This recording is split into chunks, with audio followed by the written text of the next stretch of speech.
সালামু আলাইকুম সম্মানিত ভিউয়ার্স। নিম মোল্লা হললি মানা কি আপনার এখন তো জিলার ফতুয়াজি আরম্ভ হয়েছে আর কি। যাই হোক আপনারা ও এক মোল্লা বেটার ফতুয়াও নিল। ব্রাজিল, আর্জেন্টিনা, জার্মানি তাদের অনুসরণ করে, তাদের জার্সি পরে, তাদের খেলা দেখে এই ব্যক্তি মারা গেলে তার দাফন নাই, তার জানাজা নাই, তার গোসল নাই, মুসলমানের কবরস্থানে তার দাফন কাফন দেওয়া হবে মোল্লা না। তো বেটার ফতুয়া আপনার ও যে বেটা কইল আপনার সিলেটি ভাষায় কই না নি যে বেটার মাঝে কোনো খান্ড জ্ঞান বলতে নাই।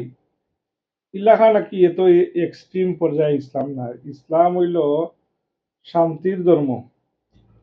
আল্লাহ সুবহানাহু ওয়া তাআলা কইছেন যে লা তাখনাতু মির রাহমাতিল্লাহ, বন্দারে পাহাড় সম পরিমাণ গুনাহ করার পরেও যদি খালিস নিয়তে আল্লাহর দরবারে মাফ চাইলা কোনো বন্দা তো বন্দে আল্লাহ মাফ করলে।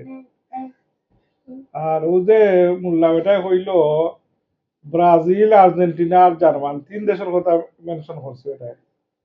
যে তিন দেশের কেউ যদি দল সাপোর্ট করে জার্সি পিন্ধে তেরার জানাজা দাফন খাফন মুসলমানের খবরও তারা জড়িত নাই নাউজুবিল্লাহ। এটারে অথরিটি দিল কেটায় আদৌ ইসলামী ইলাখানে তো এক্সট্রিম নেই কে লাগি। এই যে মোল্লা বেটায় খেলা দেওয়ার কথা হইল, খেলাধুলা করলে মন মানুষের তার বিকাশ ঘটে।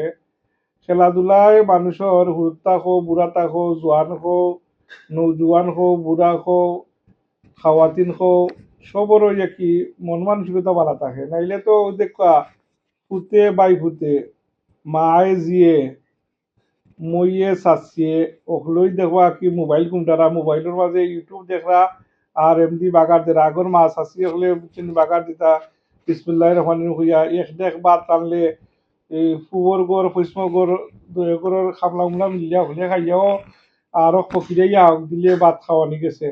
আর এখন কো আনা বিসমিল্লাহ উঠেনি রান্না কোনো বরকত নাই কোনো নাই।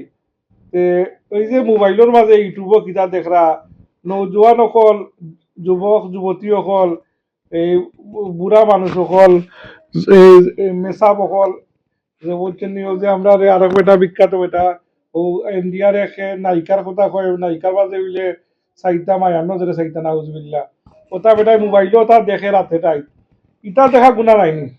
ইটা না দেখিয়া যে খেলাধুলা দেখলে খেলাধুলার মধ্যে তো অশ্লীলতা নাই। এই প্রত্যেক রাত্রেতে যুবকসকল কোন গেমের মাঝে দেখে কোন কিতার মাঝে দেখে এটা দেখিয়া যে তার মন মানসিকতার বিকৃতি ঘটে এদিকে মোল্লাবেটার কোনো খেয়াল নাই। মোল্লাবেটা করতে যে এরা মিলে জানাজা দাফন খাফন নাই আপনারা উপরে চাল্লামা কি মোল্লাবেটায় যে এই এক্সট্রিম পর্যায়ে কথাগুলা হইল এটা তো মানে একবারে ও বাস্তব। এরা তো ইসলামরে আরো মানে বিকৃত করে এই ধরনের কথাবার্তা হইয়া।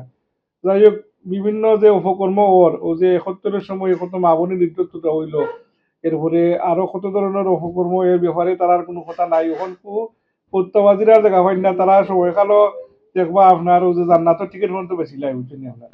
যাই হোক আল্লাহ মাফ করতে দোয়া করবো। আসসালামু আলাইকুম।